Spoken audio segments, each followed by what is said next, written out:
Good morning, everyone.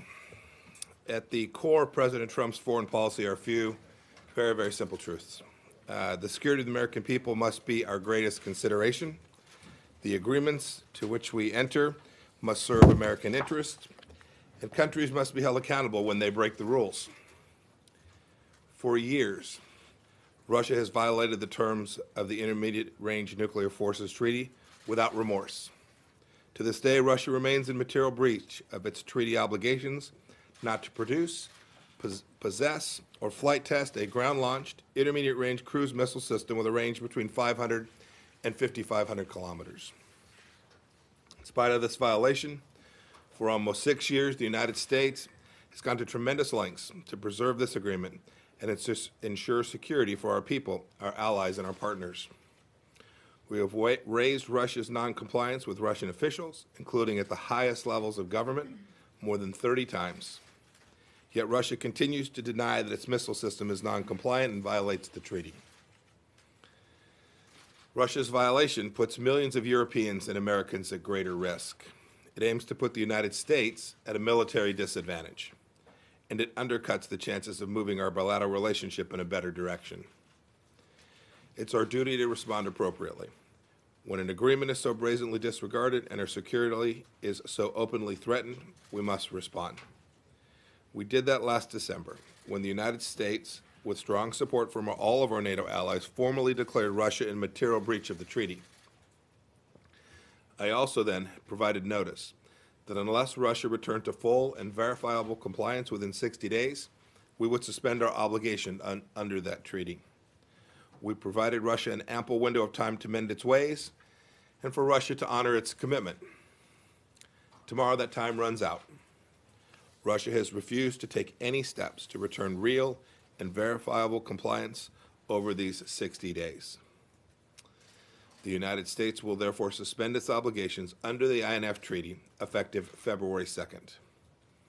We will provide Russia and the other treaty parties with formal notice that the United States is withdrawing from the INF Treaty effective in 6 months, pursuant to Article 15 of the treaty. Russia has jeopardized the United States' security interest, and we can no longer be restricted by the treaty while Russia shamelessly violates it. If Russia does not return to full and verifiable compliance with the treaty within this 6-month period, by verifiably destroying its INF-violating missiles, their launchers, and associated equipment, the treaty will terminate. Before I close, I want to give a special thanks to our NATO allies who have stood with us in our mission to uphold the rule of law and protect our people. Their solidarity reflects the historical strength and unity of the NATO alliance. Their support is good for our shared security. It's good for transatlantic unity, and it's good for international peace and security. President Trump is grateful for all that you have done.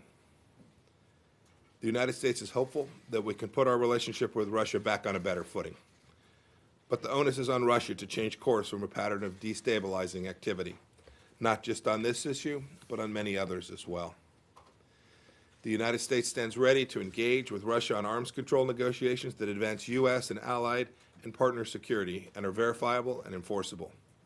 Must also include all the partners. They must all responsibly comply with their obligations. As we remain hopeful of a fundamental shift in Russia's posture, the United States will continue to do what is best for our people and those of our allies. I'm happy to take a couple of questions this morning. Reuters, Leslie Rotten. Thank you. Good morning, Mr. Secretary. Hi, Leslie. Mr. Secretary, one of the big things that everyone's worried about is that this could eventually spark an arms race.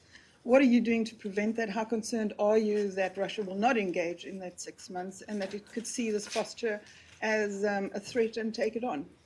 Well, the very risk that you identified is the one that we are suffering from today.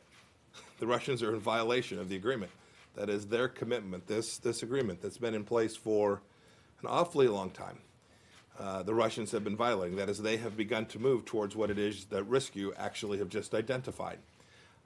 And you heard me this morning. We'll continue to have conversations with them. We hope they'll come back into compliance. We've had conversations at every level, at the senior levels, at technical levels, conversations about the nature of these systems. There's no mistaking that the Russians have chosen to not comply with this treaty and present the risk of continued arms growth in a way that they had committed to back when they signed this treaty that they would not do. And if you just have one party to a treaty complying, you're down the path that you described. We will continue to work with the Russians to achieve an outcome that gets us to a place. President Trump very much wants to have an agreement that is verifiable and enforceable on these systems, and I hope we can convince the Russians it's in their best interest as well. We certainly think that it is.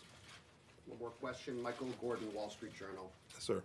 Sir, the Trump administration has withdrawn from agreements it doesn't like, the JCPOA, and now you've indicated your intentions on INF because of the Russian alleged violation. But the question is what new agreements can be worked out to take their place. The Russians have said they're prepared to discuss a New START extension. The treaty expires in 2 years, which is not a lot of time if the administration plans to take a new approach.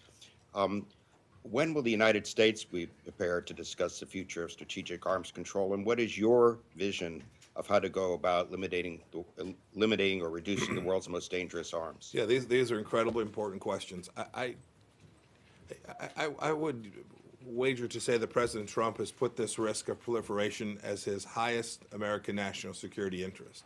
And we're endeavoring to do everything we can to ensure that the risks of proliferation, the increase in these massively destructive weapon systems is diminished.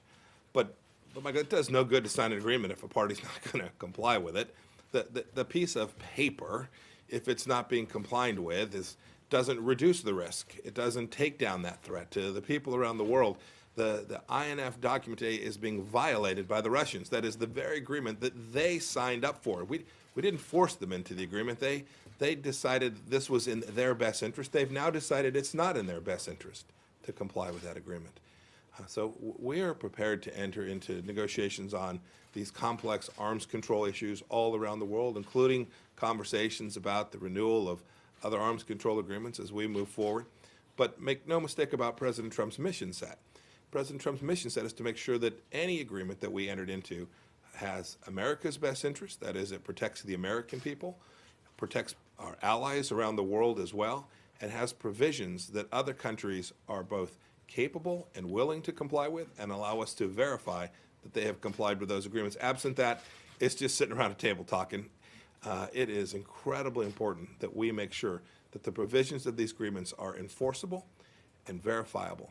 And that's our aim. That's our aim in every set of important arms control discussions that this administration will engage in. Thank you all. Have a great day. Thanks, everybody. For the president, Mr. Secretary. Is the CIA wrong? Are they